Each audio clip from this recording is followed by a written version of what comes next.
Gracias por acompañarnos en este nuevo episodio del Espacio Digital de Frente con Óscar Ortiz.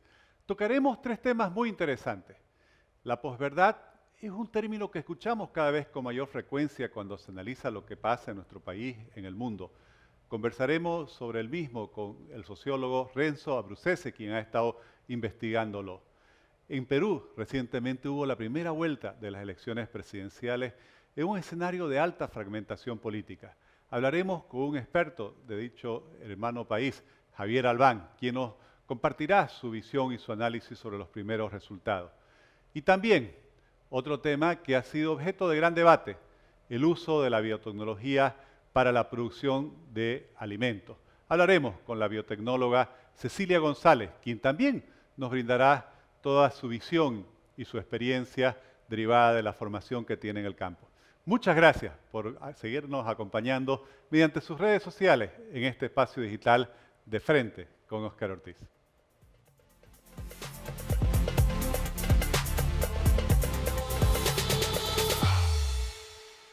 ¿Cómo se construye la posverdad y qué impacto tiene en nuestra sociedad, en nuestra democracia, en nuestras vidas?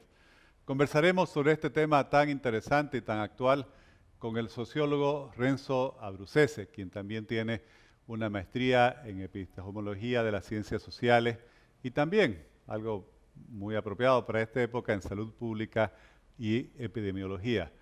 El licenciado Abruzzese es investigador, docente universitario, columnista de muchos medios de comunicación y autor de varios libros sobre ciencias políticas y sociales. Estimado Renzo, le agradezco mucho por estar en este espacio digital. No, un gusto pues estar acá, un verdadero placer. ¿Cuál es el concepto de la posverdad? Es algo que escuchamos cada vez con mayor frecuencia cuando asistimos a explicaciones de personas, de expertos como usted, cuando están buscando describir la realidad de lo que sucede, de los actores y protagonistas de la política. ¿Qué podemos entender por este concepto? Bueno, es una tergiversación de la realidad, ¿no? Pero es una tergiversación pensada, racionalizada, cuyo fin último es invertir el orden de la realidad. Pero quizás se hace más comprensible si entendemos el contexto en el que la posverdad surge, porque el concepto mismo es extremadamente nuevo. Académicamente recién se instala a través de un filósofo nórdico, Stuff, en 1992, aunque su uso es bastante viejo, pero académicamente se instala en 92 como una consecuencia del proceso general que vive la modernidad. Aquí hay que tomar en cuenta algunos factores que son muy importantes para entender el significado y el efecto, sobre todo, de la posverdad en las democracias modernas. La democracia es el producto de la modernidad. Y la modernidad se basa en tres principios. La libertad del sujeto, el ciudadano libre, la razón, que fue el postulado positivista que da inicio al desarrollo de la modernidad y el capitalismo, y el principio de la verificación. Esos son los tres pilares que fundamentan las sociedades modernas. El uso de la razón y la verificación son imprescindibles porque eso explica el desarrollo no solamente de la sociedad, sino de todo el proceso tecnológico que lo acompaña, que es lo que en verdad reestructura las sociedades. Es la tecnología y el conocimiento. Y la posverdad ataca exactamente los dos principios, el de la racionalidad y el de la verificación.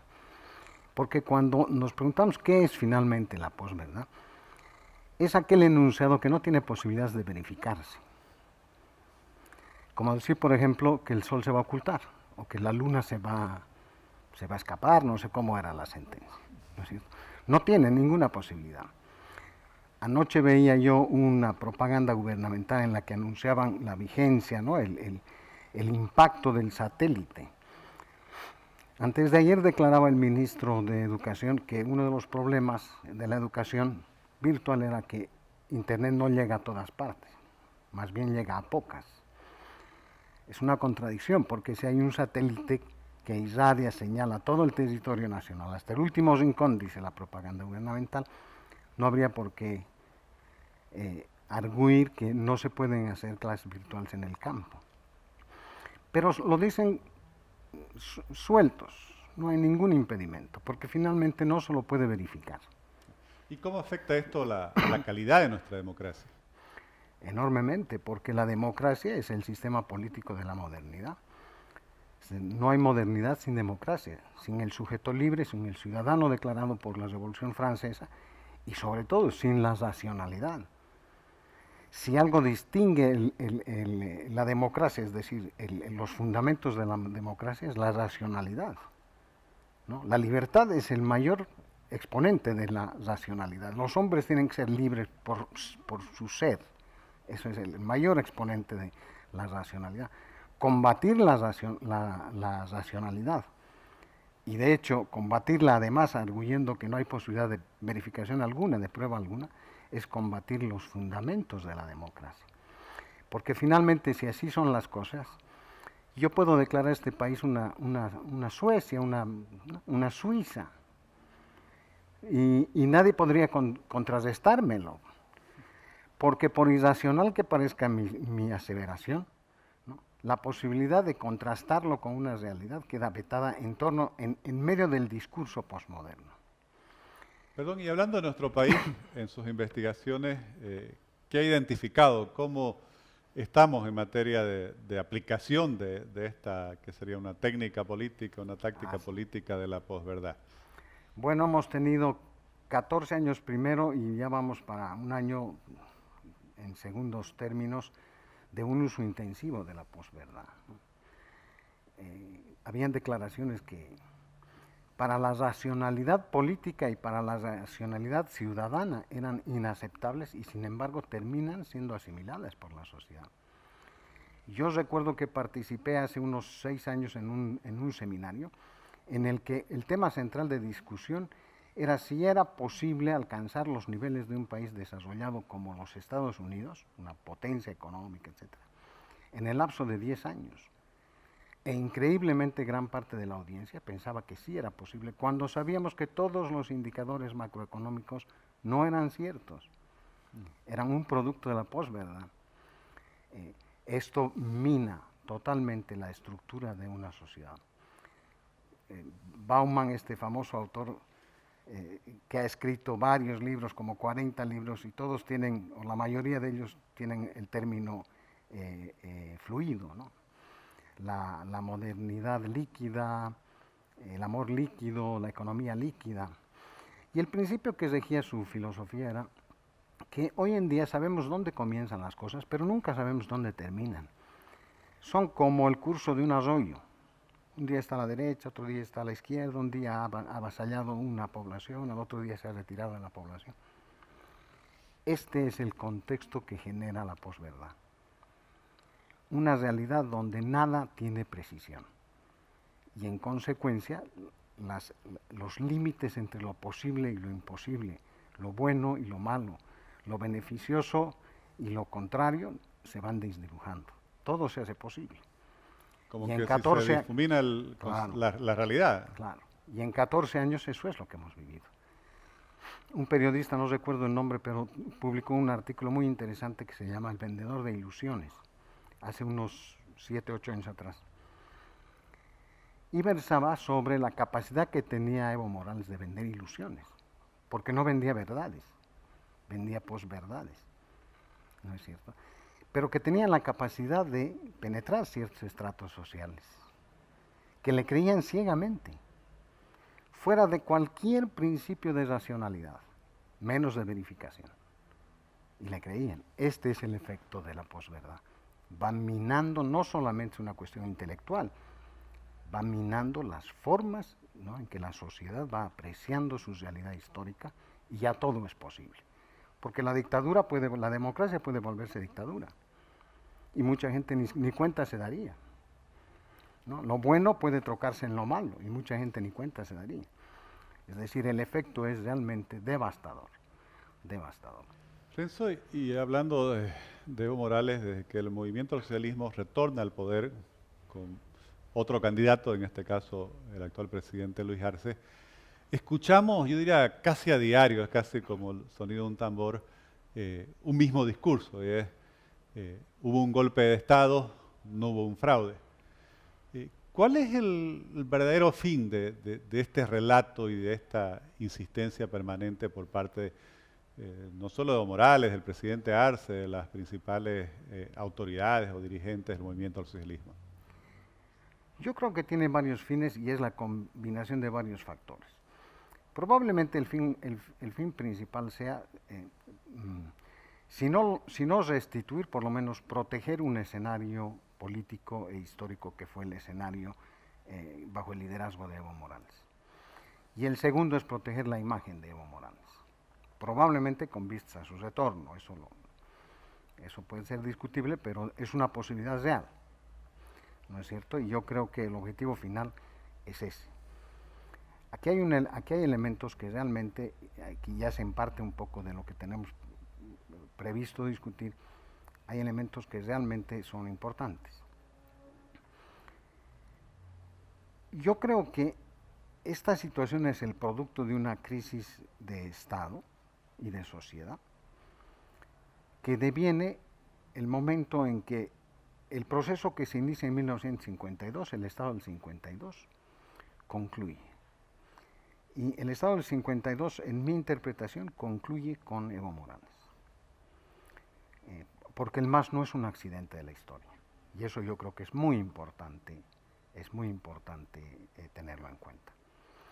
El MAS es el producto de un larguísimo proceso que cubre casi todo el siglo XX, desde 1899, desde la Revolución Federal, el asesinato de Saratevilca, el Congreso de Tiahuanacu del 72, el Congreso de Tiahuanacu del 79, en el que las fuerzas campesinas llegan a la conclusión de que nunca van a poder aliarse sin ser traicionados y que las fuerzas de liberación están en ellos mismos. Eso es lo que expresa el proceso de formación del MAS, por eso yo sostengo que no es accidente.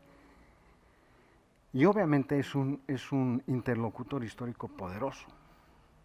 El poder no le viene del carisma de uno, de la posverdad generalizada, le viene de las raíces del proceso histórico. Este interlocutor ha hecho crisis, este proceso ha hecho crisis.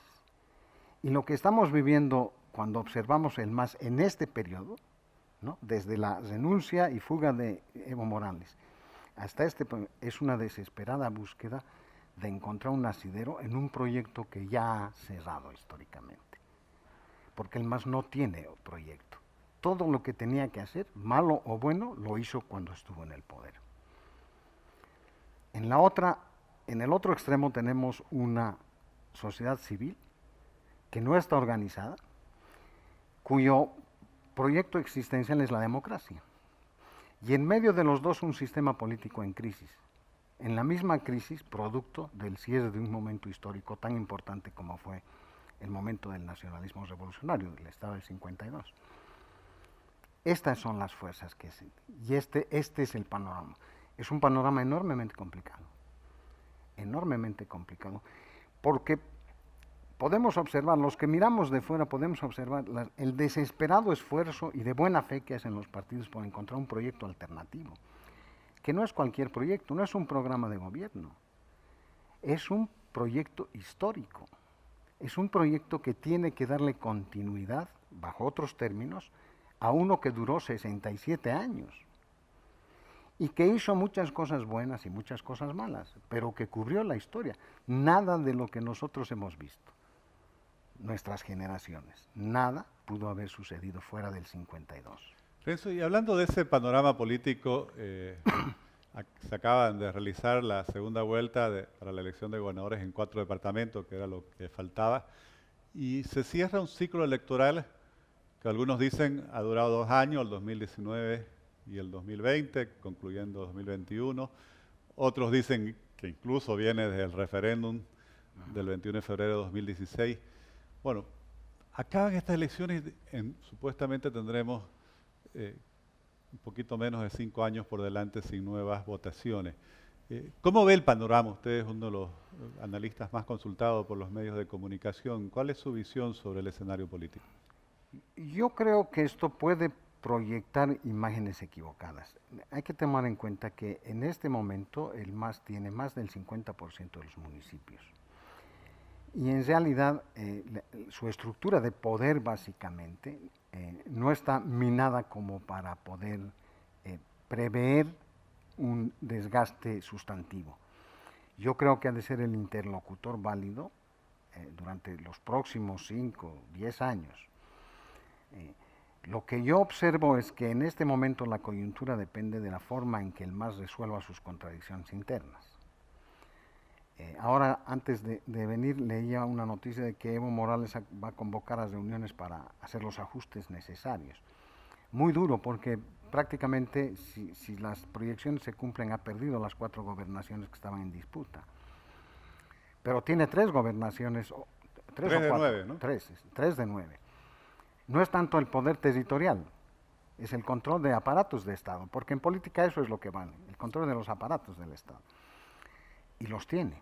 Tiene 3 gobernaciones y tiene más del 50% de los municipios en poblaciones intermedias y pequeñas. Es mucho poder político, que se enfrenta a una oposición en que no encuentra un derrotero organizativo, por lo menos estructural. Es de gran valor. Yo siempre he admirado a los diputados y a los senadores y a los partidos que lucharon frente a Evo Morales. Independientemente de que tengamos divergencias, pero había que estar en los zapatos de ellos para saber lo que se estaban lidiando. Esas fuerzas, que son reconocibles, encomiables, no encuentran un mecanismo político que pueda contrarrestar el poder que tiene todavía el MAS. Ahora, ¿qué significa? Yo comparto lo que usted dice, siguen teniendo un gran control territorial, pero creo que no se esperaban, por lo menos el MAS, que tan solo 3 o 4 meses después de haber ganado la elección nacional con el 55%, perdieran 6 departamentos y 8 o 7 de las 10 principales, 8 de las 10 principales ciudades. ¿Eso cómo cree usted que va a impactar? ¿O qué significa? Yo creo que eso es el producto de la visión caudillista, ¿no? y totalitaria que tiene el MAS en sí mismo, porque aquí hay un factor que es el decisorio, que es el movimiento ciudadano. Y Evo Morales sistemáticamente, y de hecho en el calificativo de Pititas queda totalmente claro, sistemáticamente nunca ponderó el poder de la sociedad civil. Una sociedad civil nueva, una sociedad civil que no responde a la construcción simbólica del MAS, es una sociedad civil democrática, es una sociedad civil de mujeres y de jóvenes, cuyo único derrotero es la libertad individual, ¿no es cierto?, a nivel personal, a nivel económico, etc. Esa es la fuerza que ha de definir el curso de la historia en los próximos años. ¿De qué ha de depender? De la capacidad organizativa que tienen, porque se corre el riesgo de que nos pase lo que le pasó a España o a Brasil. En Brasil, en una concentración lograron, sin convocatoria, simplemente a través de redes, sin una persona que convoque, quiero decir, 2.900.000 personas en la calle. 5 días después, no había ninguna respuesta del Estado. Es decir, no tuvo efecto estatal porque no tuvo organicidad. Y lo mismo les pasó a los españoles. Ese poderoso movimiento democrático que está en las calles, que en Bolivia puso 4,5 millones de ciudadanos día antes de la renuncia y fuga de Evo Morales, no encuentra un dispositivo político de expresión y difícilmente de representación, ¿no? Y eso sí puede causar problemas. El escenario yo lo veo muy complicado y la ficha clave acá es el poder ciudadano, más que los partidos y los dirigentes políticos. Renzo, realmente le agradezco, me parece un análisis no solo muy valioso, sino muy profundo. Realmente muchas gracias por haberlo compartido con nosotros. Encantadísimo de estar acá, encantadísimo. Muchas gracias. Muchas gracias.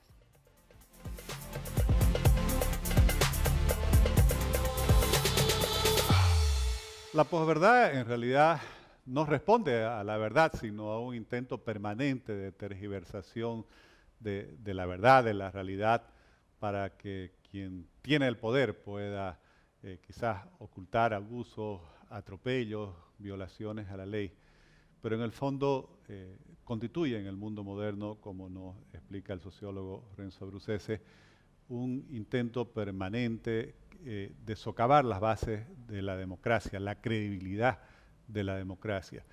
Y vivimos en la llamada sociedad de la información. Nunca hemos tenido tanto acceso tan masivo y tan fácil a la información. Y este fenómeno que debiera servirnos para justamente rebatir todos estos intentos de distorsionar la realidad y de reemplazar la verdad por la mentira, muchas veces estas tecnologías también ayudan a difundir la llamada posverdad que, como les digo, en realidad responde a falsedades y mentiras. Será responsabilidad de todos como ciudadanos también utilizar las tecnologías que hoy nos brinda la sociedad de la información para defender nuestro derecho a que se conozca la verdadera realidad y la verdad que corresponda a los hechos que realmente han sucedido. Les agradezco nuevamente por estarnos siguiendo en este episodio digital de Frente con Óscar Ortiz.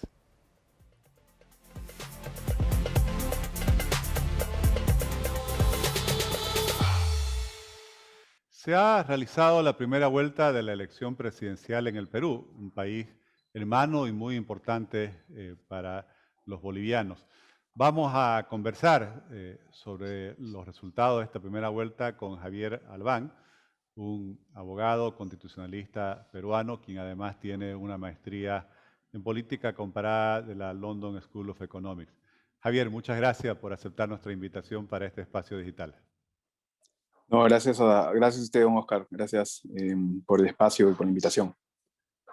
Javier, ¿cómo sale el Perú de esta primera vuelta? ¿Cuál es tu lectura sobre los resultados que todavía son preliminares, pero ya indican la tendencia? Lo más llamativo es el fraccionamiento que se nota en las preferencias de los votantes, ¿no? Se ve mucha disparidad en la forma como han votado las distintas localidades alrededor del país. El norte ha votado de forma muy distinta al sur, el resto del país no ha votado como ha votado Lima metropolitana, ¿no? Y de todas maneras, el factor que más llama la atención ahora es que tenemos por primera vez una elección en la que ningún candidato pasa del 15% de los votos emitidos, ¿no? Entonces, nadie pasa, incluso contando los votos válidos, que siempre sube un poco el porcentaje, del 20%. Normalmente hemos tenido a los candidatos que pasan a segunda vuelta, ambos por encima del 20%. Y esto te habla de un gran porcentaje, o sea, te habla de por lo menos que la mitad del país por lo menos estaba de acuerdo con algunas de esas dos opciones. Ahora tendrías a quizá un tercio del país, en el mejor de los casos, respaldando a las dos opciones que están pasando a segunda vuelta. Entonces, lo que se avecina es algo muy incierto, ¿no? O sea, podríamos tener un líder que tenga en realidad muy poca legitimidad. Efectivamente, creo que ha sido y será todavía motivo de análisis a nivel internacional una elección con tanta fragmentación y en la cual incluso se hablaba de un quíntuple empate hasta una semana antes de las elecciones y que, como mencionaba, nadie en los votos efectivos, nadie pasó el 15%. Y hay dos candidatos que han sido anunciados preliminarmente por la empresa encuestadora Ipsos en base a un conteo rápido como quienes pasarían a la segunda vuelta. ¿Qué nos podría decir sobre los perfiles y las principales características de ambos, Javier? Sí, a ver, uno de los serían, según estos números que ha publicado Ipsos, Keiko Fujimori en segundo lugar y en primer lugar Pedro Castillo, quienes pasarían a la segunda vuelta. Eso tiene que confirmarse todavía con el conteo de la OMPE, pero aparentemente eso es lo que va a ocurrir si no hay un error muy extraño, digamos, en el conteo rápido, ¿no? Sobre Keiko Fujimori, lo que se puede decir es que es la tercera vez que postula a la presidencia. Es una política que ya es tradicional, ya es muy conocida. Esta vez ha tenido mucho menos apoyo en primera vuelta del que tuvo en el 2016, cuando obtuvo casi 40% de los votos en la primera vuelta. Es la hija de Alberto Fujimori, ¿no? Quien fue presidente del Perú durante los 90s. y además cerró el Congreso, lo que ha hecho que se le califique como un líder autoritario y dictador durante ese periodo. Existe una posición bien dividida en el país respecto del legado de su padre, ¿no? Hay muchos que rescatan las cosas positivas que se lograron en los 90, pero hay muchos que se quedan más bien con las cosas negativas que también ocurrieron, y entonces es una fuerza que divide mucho al país, el fujimorismo y el antifujimorismo. Por otro lado, más bien, y bueno, y Keiko Fujimori es hoy la líder del fujimorismo, pero sin que esto, o sea, pero es una líder de un fujimorismo debilitado, pero que está sobreviviendo y que más bien está pasando segunda vuelta ante la sorpresa de muchas personas que no esperaban que obtenga una votación tan alta. Bueno, y es que en realidad no ha sido tan alta, lo que pasa es que la de nadie ha sido alta. El otro candidato, Pedro Castillo, es más bien que vendría a ser el outsider, ¿no? Porque está postulando, él es un maestro de primaria, de Cajamarca, es una persona que ha trabajado en un colegio y ha trabajado en espacios sindicales como activista político, ¿no? Durante mucho tiempo, y más bien él representa un sentimiento yo te diría, no conozco quizá lo suficiente para poder hablar demasiado de lo que ha significado Evo Morales allá, pero un reclamo similar al que planteaba Evo Morales allá, de una parte del pueblo que no ha sido escuchada de generaciones, por décadas, ¿no? Que no es parte de la élite que nos gobierna, y que es ahora el momento en que ellos tienen que tomar digamos, tienen que llegar al poder democráticamente y velar por cambiar un sistema que ellos no ven que haya funcionado de la manera que sí podría haber funcionado para algunas personas, ¿no? Javier, y en la primera respuesta nos mencionabas que solo un tercio de los votantes peruanos han apoyado una de las dos opciones, la del señor Castillo, la de la señora Fujimori, que han pasado la segunda vuelta. Y dos tercios de los votantes del Perú eligieron otras opciones. ¿Cuáles crees que van a ser los principales factores que esos otros dos tercios que apoyaron otros candidatos van a tomar en cuenta para elegir entre los dos candidatos que pasaron a la segunda vuelta? Me parece que el factor más relevante va a ser la discusión sobre el cambio de la Constitución, porque ya hemos visto que el señor Castillo se ha pronunciado a favor de un cambio de la Constitución de manera muy contundente, digamos, y es quizá el mensaje más radical, al punto de que su candidata a la vicepresidencia ayer en una entrevista sugería que era quizá una prioridad incluso por encima que la pandemia. Y por el otro lado tienes una candidata que es más bien quizá la defensora por excelencia del modelo, porque es la Constitución que se aprobó durante el gobierno de su padre. Entonces, me parece que ese va a ser el eje principal de la discusión y que va a dividir a la gente a un lado o al otro. No va a ser el único. Va a haber una discusión importante sobre descentralización, va a haber una discusión importante sobre corrupción, sobre las acusaciones que hay respecto de Keiko Fujimori, y también me queda claro que va a haber una discusión similar probablemente a la que ha habido en otros lugares de Latinoamérica, de cuál sería la postura geopolítica que terminaría adoptando el Perú si es que gana uno u otro candidato, ¿no? Eso también me parece que va a ser un factor que va a influir en si terminan apoyando a uno o al otro. El Perú viene de un periodo muy conflictivo. En este periodo constitucional han habido 4 presidentes, el Congreso prácticamente ha suspendido a 3.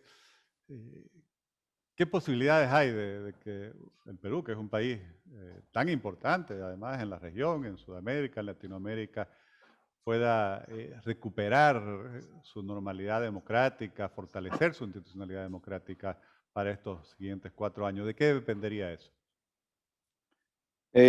Yo diría que el panorama no es muy alentador.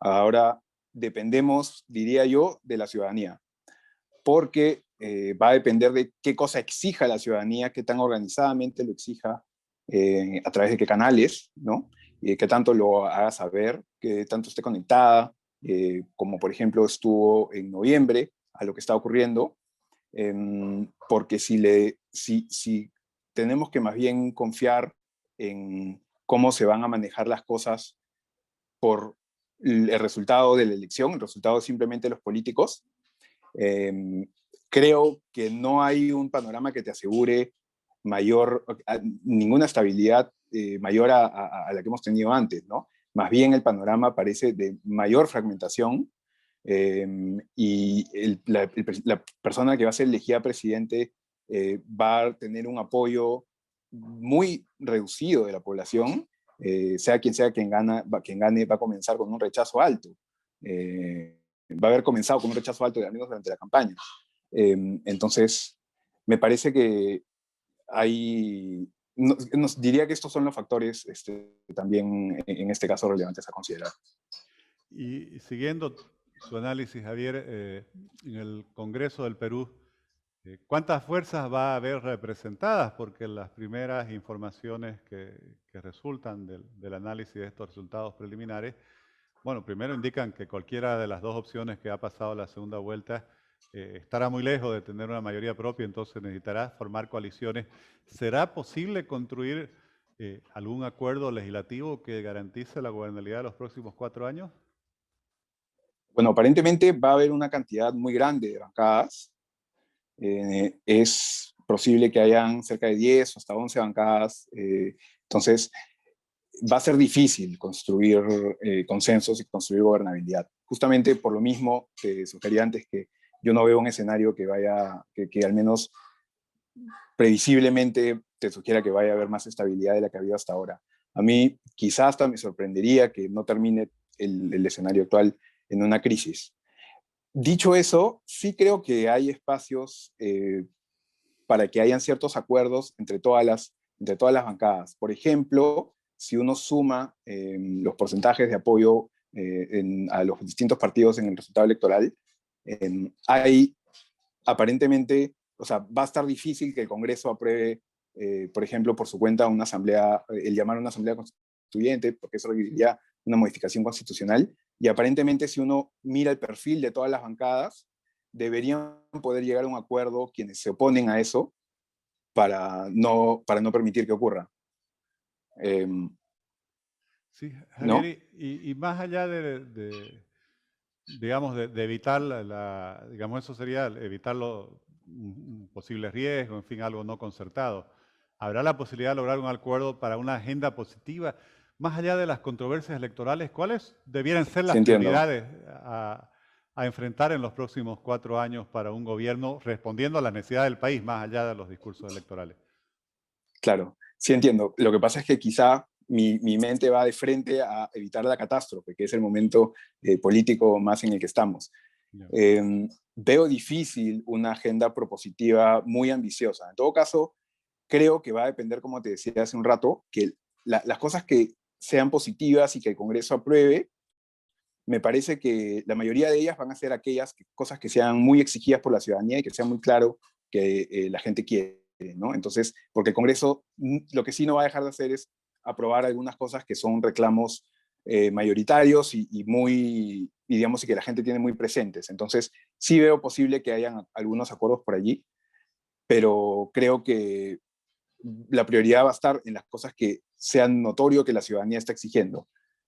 Porque si no, por voluntad propia de los partidos, más los veo discutiendo sobre desastres, sobre si es que o sea, sobre conflictos, digamos, con el Ejecutivo, sobre investigaciones por sospechas de corrupción o el conflicto político que más o menos hemos visto en los últimos años, ¿no? Me parece que no hay mucho panorama para que eso cambie. Creo que ojalá me equivoque, pero creo que eso va a seguir manteniendo el grueso de la agenda legislativa, lamentablemente. Al menos esa es la perspectiva que tengo ahora con lo fragmentado que parece que va a estar el Congreso. Javier, muchísimas gracias. Me quedo con lo que podría ser un titular en el cual lo que decías con tanta franqueza pareciera que la prioridad es evitar la catástrofe, y es lo que muchas veces pasa en nuestros países, que aún no terminamos de consolidar a nuestro sistema democrático. Gracias Así es. nuevamente por haber aceptado esta invitación. No, a ti, Oscar, muchas gracias. Hasta luego. Gracias y le deseo lo mejor para el Perú en los próximos años a partir de esta segunda vuelta venidera. Igualmente a ustedes. Gracias, gracias.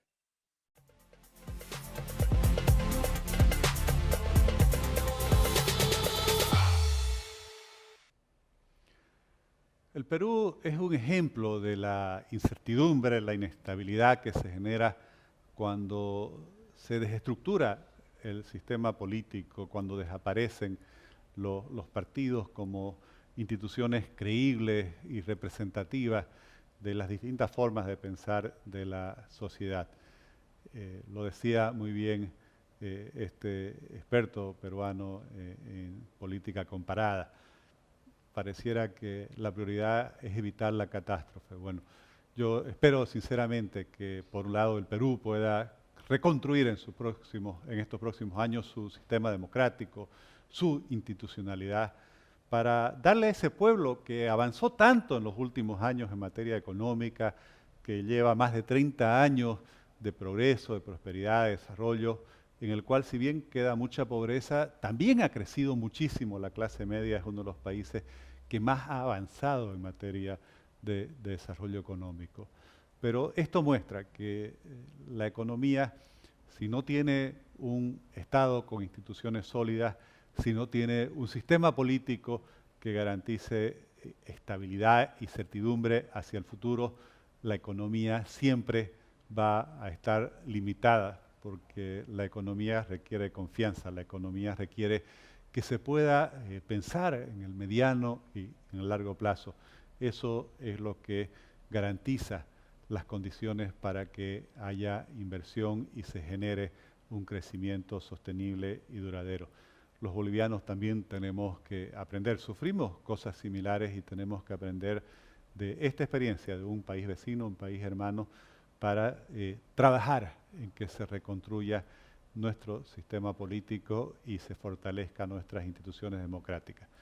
Como siempre, muchas gracias por estar acompañándonos mediante sus redes sociales en este espacio digital de Frente con Óscar Ortiz.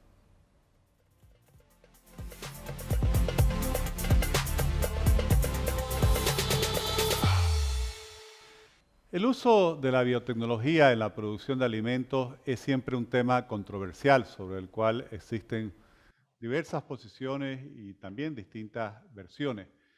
Hablaremos sobre este tema tan importante para el desarrollo productivo de nuestro país con una experta, Cecilia González, quien se formó como biotecnóloga ambiental en la Universidad Autónoma de Guadalajara, México.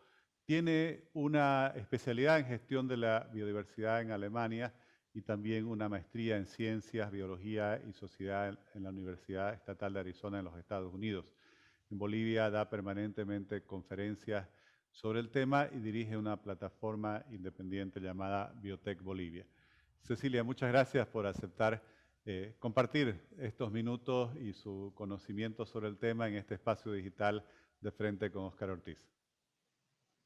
Muchísimas gracias por la invitación y pues un saludo muy cordial y sobre todo gracias también por abrir este espacio que en definitiva es importante no simplemente por el tema alimenticio, sino realmente que es transversal a muchos más temas. Gracias, Cecilia. ¿Cómo explicaría usted el impacto que tiene, el significado que tiene del uso de la biotecnología para la producción de los alimentos?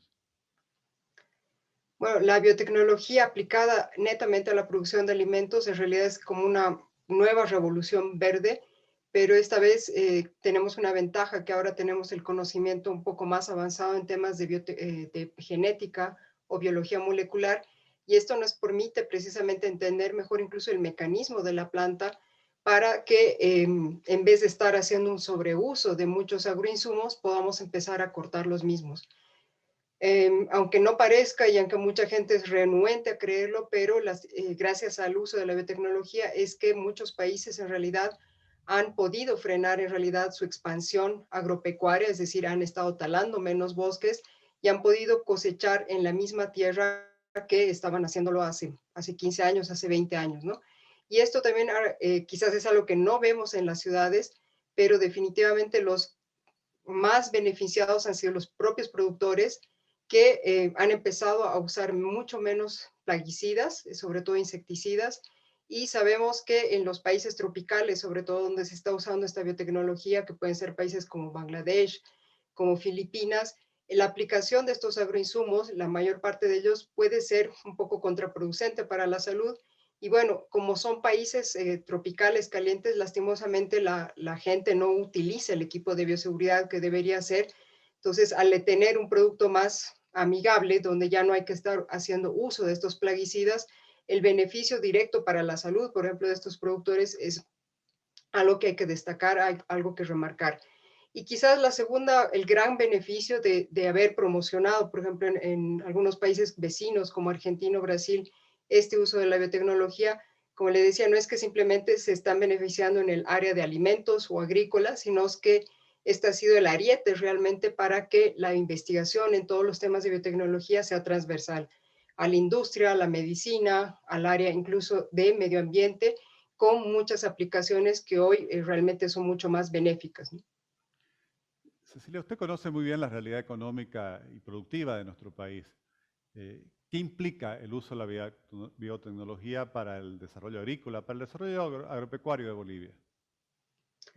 Bueno, en Bolivia vimos este como despegue en el 2005 cuando se aceptó el uso de un evento simplemente para la soya, que era específicamente para Santa Cruz, que realmente no había en ese momento otros lados que cultivaran esta planta, excepto que ahora ya tenemos también en la zona del Chaco, en Tarija, y me dicen por ahí también que hay algunos lugares en Chuquisaca, ¿no? Pero bueno, era un cultivo que no estaba muy bien desarrollado y dimos un salto, como digo, económicamente. De hecho, que a mí me sorprendió, yo la última vez que había visitado Santa Cruz era como en mi adolescencia, y cuando volví después de hacer esta pasantía en Alemania y pude ver un poco más la actividad que tiene Santa Cruz, es interesante ver cómo incluso estas comunidades rurales ya no son simplemente unos pueblitos, sino son ya pequeñas ciudades, ¿no? Esto nos dice que realmente todo el movimiento que se ha dado gracias a la introducción de un solo evento, ¿no? Y hoy en día, lastimosamente, no podemos esperar que haya realmente un mayor cambio, ya que los productores allá están un poco limitados, ¿no? Hay mucha queja, hay mucha eh, activismo incluso en contra de que esta biotecnología no sirve en Bolivia porque, bueno, los niveles de rendimiento no han sido como o cree la gente que deberían ser. Pero aquí hay que aclarar un punto, y es que la soya resistente a glifosato no ha sido modificada para aumentar el rendimiento. ¿Sí? El objetivo principal de este evento en específico era disminuir el uso de un montón de herbicidas que eran altamente tóxicos y que realmente, como digo, no es simplemente afectaban al productor, sino eventualmente también nos podían llegar a afectar a nosotros, a los seres vivos o incluso al medio ambiente. La gente se queja muchísimo con el tema del aumento del uso del glifosato, y este es, creo, el más malo de la película en realidad hoy en día, pero se olvidan que en realidad es uno de los herbicidas más amigables en realidad de etiqueta verde, y sobre este también se ha hecho una gran polémica. Hay países que lo están tratando de censurar directamente, de suspender, pero dañando directamente también a sus productores, porque aquí hay algo que recordar, que el uso, por ejemplo, de este herbicida en específico no es algo intrínseco o propio solo de algunos eventos transgénicos, sino es que también lo utilizan muchos productores del área convencional, ¿no? ¿Y por qué lo usan? Como ya dije, porque realmente te elimina el tener que usar herbicidas mucho más peligrosos. Lastimosamente tenemos un quiebre entre lo que es campo y ciudad, donde la gente no ve la realidad, la necesidad del productor, y piensan que es tan sencillo, y lo dijo el presidente incluso de México, Manuel López Obrador. Él dijo, bueno, vamos a deshiervar a mano. Y bueno, yo los invito a todas estas personas activistas que vayan ahí al campo de uno de nuestros productores en Oriente, de los pequeños, ¿no? Empecemos con alguien que tenga 10 hectáreas. Bueno, pues que vayan allí a deshiervar a mano, ¿no? Entonces, el uso precisamente en Bolivia de solo este evento ha logrado generar también un cambio en los productores que antes estaban acostumbrados a arar y abrir la tierra, que esto provoca un montón de problemas, incluso para el suelo, y han pasado a lo que se conoce ahora como siembra cero, ¿no? Entonces, de esta manera es impresionante, pero yo tenía entendido por los estudios que realicé alguna vez en la universidad que suelos como los de Santa Cruz no tienen una capa fértil adecuada. Y sin embargo, justamente he podido visitar varios predios donde yo ya hubiera pensado que por la actividad agrícola que llevan, que es intensa, es decir, tienen las 2 campañas en el año, ya no deberían ser productivos, ¿no? Y sin embargo, gracias a esta incorporación nuevamente de la materia orgánica con la labranza cero, es posible que los productores puedan extender la vida precisamente de estos terrenos. Entonces, en Cecilia. ese sentido, hay que ser críticos. La biotecnología no va a ser la panacea, no nos va a solucionar todos los problemas. La mayor parte de nuestros productores necesitan incorporar algo que en agricultura debería ser lo básico, que son las buenas prácticas agrícolas, pero definitivamente la biotecnología brinda un abanico realmente de posibilidades, ¿no? Y Y si nos mientras en el comparáramos, país, perdón Cecilia, si nos perdón, sí, comparáramos con los países vecinos, que en su mayor parte también son importantísimos productores de alimentos, algunos de los más grandes del mundo como el Brasil y la Argentina, y otros importantes como el Paraguay y el Perú, del cual incluso estamos importando muchos alimentos. ¿Usted podría describirnos eh, cuál es el nivel de uso de biotecnología que tienen estos países vecinos? ¿Qué resultado les ha dado? ¿Y qué diferencia hay en cuanto a costos y productividad con relación a la experiencia que tenemos en Bolivia? bueno, ahí tenemos 2 casos. Están primero todo el caso de los países que son favorables precisamente a la biotecnología, como Argentina, Uruguay, Paraguay, Brasil e incluso de alguna manera Chile, aunque no, ellos no hacen, son un país un poco jocoso porque si bien producen transgénicos, no lo usan para consumo interno ni para siembra interna, sino que ellos exportan. De hecho, que Chile es el mayor exportador de semillas transgénicas en el mundo, pero bueno, todos ellos han tenido un gran beneficio precisamente de la biotecnología y han llegado a un punto donde ellos mismos ya están desarrollando biotecnología, ¿no? Lastimosamente, la tecnología de los transgénicos en el momento que se dio, por las condiciones que se dieron y sobre todo con esta parte de bioseguridad que voy a mencionar más adelante, aumentaba tanto los costos que los únicos que podían costearlo pues eran precisamente las grandes empresas. Sin embargo, 20 años después, todos estos países que estoy mencionando ya están pudiendo desarrollar su propia biotecnología. Y en el otro lado tenemos a Perú, que como usted bien señala, ellos producen bastante alimento. Aquí en La Paz estamos saturados básicamente de productos peruanos, lo cual es una tristeza. Si bien ellos no han adoptado la biotecnología en la parte productiva como tal, pero sí han hecho un cambio a mejores técnicas de producción, han incorporado tecnología, han incorporado microriego, han incorporado semillas mejoradas, que no son quizás con la biotecnología moderna, pero sí son semillas híbridas que también tienen un costo mayor, hay que comprarlas constantemente y hay que hacer un mejor uso de ellas. Paréntesis, en Perú mucha gente dice que no, pero uno, Perú nos compra nuestra soya transgénica y dos, ellos también tienen mucha producción de maíz transgénico de manera ilegal, lo cual dice, y es básicamente como un clamor a gritos que tienen los productores, porque ellos mismos son los que están viendo realmente el beneficio. Los que están de oídos tapados, lastimosamente, son nuestros gobernantes y bueno, tenemos una buena parte de la sociedad que todavía necesita educarse, ¿no? Cecilia, y una de las principales críticas que siempre se escucha es que con la biotecnología o con los transgénicos se afectaría a la preservación de especies originarias. Ahora, claro, hay productos que claramente no son originarios de Bolivia, como por ejemplo la soya o el arroz. Y me gustaría entonces que usted nos aclare de qué estamos hablando realmente cuando se menciona especie originaria y cuál sería esa especie que habría que preservar en el país y si hay forma de tener producción de transgénicos en algunas áreas del país o con algunos productos y al mismo tiempo preservar aquellas que fueran originarias. Sí, este es un tema bastante sensible y bueno, somos realmente país de origen de productos a los cuales a veces ni les damos la importancia. Quiero traer aquí a la mesa, por ejemplo, el tema de los ajíes. Bolivia es el centro de origen de ajíes y definitivamente, como le digo, nadie le da importancia. México e India hacen mucho mayor uso de un cultivo que deberíamos nosotros estar explotando acá y no simplemente para el tema culinario, ¿no? El ají tiene grandes propiedades en la farmacia, en la industria farmacéutica y hoy en día incluso en la industria de la cosmética, ¿no? Hay muchas mujeres que están optando por cremas que tienen muchos compuestos que salen de distintos ajíes. Tenemos productos como el maní, que tampoco aquí se ha originado una industria del maní. Es la asesora que tenía en Estados Unidos, ella realmente se jalaba los pelos y me decía, ¿qué hacen en Bolivia si tienen tanta variedad de maníes? ¿Cómo es posible que no hagan uso de esto y simplemente sirva de un snack, ¿no? Entonces, por un lado tenemos estas especies de las cuales definitivamente somos centro de origen, pero no estamos haciendo ningún uso de ellas y lastimosamente incluso estamos perdiendo muchas especies nativas que no son las que nos comemos, pero son las que definitivamente tienen un montón de información genética que nos pueden ayudar.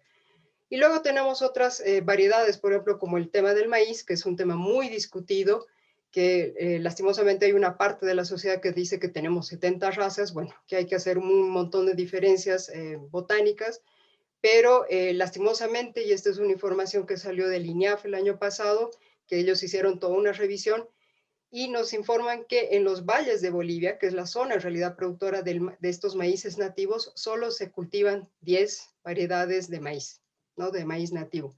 Yo le pregunto a usted, por ejemplo, ¿usted qué come? ¿Cuántas variedades come de maíz nativo? Cero. Si se toma un apicito, quizás una. Si se toma un tojorí o algo así de Wilcaparu, quizás dos. Pero más no, porque luego el choclo que usted consume, que yo consumo todas las semanas, es un maíz híbrido, o sea, tampoco es maíz nativo. Entonces, al final de cuentas, la biotecnología no es la amenaza, los transgénicos no son una amenaza real. La amenaza real en realidad es la demanda que hacemos nosotros los consumidores. Estamos hablando de papa, nosotros también compartimos con Perú el tema del centro de origen. ¿Cuántas papas o variedades de papas comemos en el año? Si digo que 5, estoy exagerando y es un montón. Pero lastimosamente tenemos más de 1000 variedades de papa que ni conocemos, ni sabemos para qué son. Y los productores que de pronto mantienen un surquito o dos surquitos simplemente por realmente amor al arte de tener la variedad de papas, no tienen ningún apoyo, ni de la ciudad, ni de los gobiernos, ni de nadie, ¿no? Entonces, la verdadera pérdida la vamos a tener cuando realmente sigamos cubriéndonos los ojos a esta gran variedad que tenemos realmente genética. Y aquí nos la pidamos y decimos la biodiversidad, biodiversidad, solo lo que vemos, pero en realidad genéticamente tenemos una biodiversidad impresionante. En la medida que no hayan los estudios necesarios en las academias, es decir, en las universidades, pues nunca vamos a saber realmente todo este potencial que tendría el país. Cecilia, y otras dos críticas que se escuchan a menudo sobre el uso de la biotecnología es, por un lado, que los cultivos transgénicos dañarían el medio ambiente y, por otro lado, que los alimentos producidos con biotecnología no serían los más saludables para el cuerpo humano. ¿Qué nos podría decir sobre ambas críticas o ambas dudas que se siembran? Bueno, la biotecnología aplicada al campo, como toda tecnología, en realidad tiene instrucciones, tiene un manual de uso, ¿no? Yo, por ejemplo, y estamos acostumbrados hoy en día, tenemos los celulares, creo que la mayor parte de la población en Bolivia tenemos un celular, y estamos viendo que el celular puede ser usado de mala manera, es decir, se puede raptar gente, se puede incluso negociar la muerte de alguien a través de un celular, o puede ser utilizado, como estamos viendo hoy en día, muchas familias dependen de un celular para que los hijos pasen clases. Entonces, la tecnología va a ser buena o mala, depende cómo las utilizamos. Como digo, todos estos transgénicos que han salido al mercado tienen que pasar un riguroso proceso de bioseguridad. Esto quiere decir que tienen que pasar estudios. Entonces, yo en un laboratorio puede ser que haya desarrollado mi transgénico o mi OGM en 3, 4 años, ya lo he probado, es decir, ya tengo incluso las semillas, ya he comprobado que la característica puede ser la resistencia al ataque de un insecto o la tolerancia a un herbicida o incluso lo que estamos necesitando ahora puede ser, por ejemplo, la tolerancia a la sequía, todo funciona. Pero para que salga al mercado pasan por lo menos entre 5 a 8 años, de manera que hay estudios que realmente tienen que respaldar de que uno no causa daño al medio ambiente, es decir, ni siquiera añadiendo los insumos externos que no son un transgénico como tal, y lo otro es que sean inocuos, es decir, que son completamente saludables y que no me van a generar ninguna enfermedad. Cuando digo inocuos, es una categoría que se utiliza incluso dentro del Códex Alimentarios, que es como un convenio internacional que hay para garantizar que nuestros alimentos sean seguros, ¿no? Entonces pasan demasiadas pruebas que la verdad la mayor parte de la sociedad desconoce y que la verdad es que ninguno de nuestros alimentos ha logrado pasar esas pruebas. De ahí que puede ser que, por ejemplo, ahora está ahorita es muy conocido y la gente está diciendo, a mí me cae mal el trigo, por ejemplo, ¿no? Con celíacos. Y estamos en Bolivia igual empezando a conocer quiénes son celíacos. Bueno, ese trigo, señores, que hoy día comemos en los panes, en los fideos, etcétera, nunca ha pasado todas estas pruebas. Entonces, de pronto, por eso nunca se pudo detectar que podía tener generar alguna intolerancia o ser definitivamente tóxico para cierto tipo de personas, ¿no? No es el caso con los transgénicos, de hecho que en España con las nuevas técnicas, incluso que son mucho más precisas, donde ya no me tengo que prestar un gen, han generado precisamente un trigo sin gluten, pero tiene todas las propiedades del trigo y la persona puede comer su pancito, su marraqueta tranquilamente, ¿no? Entonces ahora hay una nueva realmente ventana. Japón acaba de presentar el año pasado y lo está empezando a distribuir a sus productores un tomate GABA que tiene el efecto hipotensor. Es decir, para la gente con hipertensión, imagínense, yo tengo una mamá hipertensa y le digo, ¿qué preferirías tú? ¿Tomarte las pastillas o comerte una buena porción de tomate cada día para mantener tu presión sanguínea controlada? Y ella me dice, de todas las opciones, 100% yo preferiría estar comiendo simplemente el tomate y deshacerme de las pastillas, ¿no? Entonces, realmente las posibilidades son amplias, ya los beneficios no son simplemente para el productor, ni simplemente para el medio ambiente, sino el beneficio puede ser incluso ya para nosotros, para el consumidor. Cecilia, realmente me parecen sus explicaciones muy interesantes, muy importantes y enriquecedoras de un debate que realmente hay que darlo con este conocimiento, con esta formación y con esta experiencia como la que usted tiene. Muchas gracias por haber participado en este espacio digital. Muchas gracias a usted y pues seguimos manteniendo la puerta abierta para cuando quieran indagar más sobre este fascinante mundo. Vamos a aprovechar ese ofrecimiento. Muchas gracias.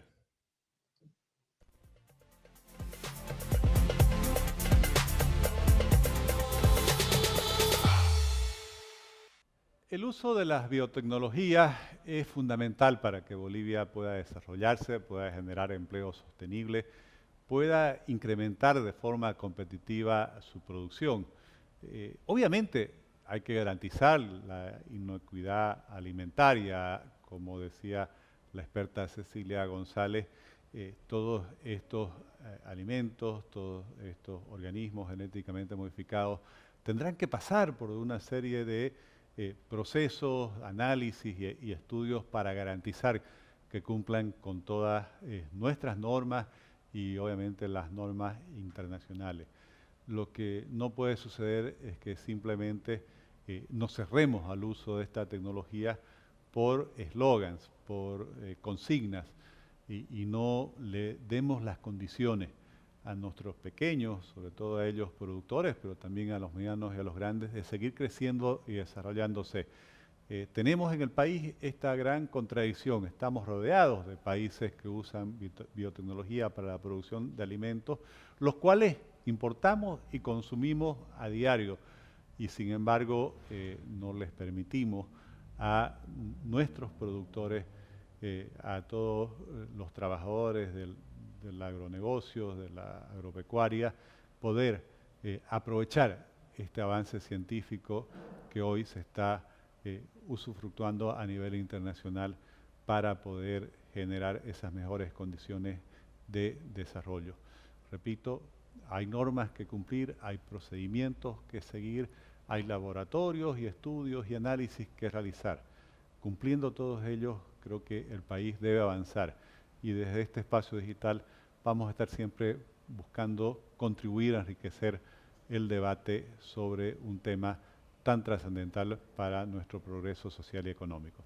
Como siempre, muchas gracias por acompañarnos en este espacio digital mediante sus redes sociales.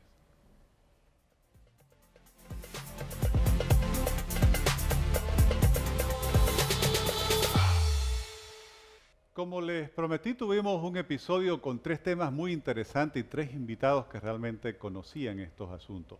El sociólogo Renzo Abruzzese nos habló de sus investigaciones sobre la posverdad, uno de los temas que más se discute en la política, en las comunicaciones, no solo de Bolivia, sino a nivel internacional. También hablamos con el experto peruano Javier Albán sobre esa primera vuelta a las elecciones presidenciales en el Perú, un país tan importante para nosotros, tan cercano a nosotros y que ha tenido unas elecciones con una fragmentación muy grande. Por último, otro tema que genera mucha controversia, el uso de la biotecnología para la producción de alimentos. La experta, una de las mayores conocedoras del país en este tema, Cecilia González, también nos compartió sus conocimientos sobre el mismo. Como siempre, les quedo muy agradecido por habernos acompañado en este nuevo episodio del Espacio Digital de Frente con Óscar Ortiz.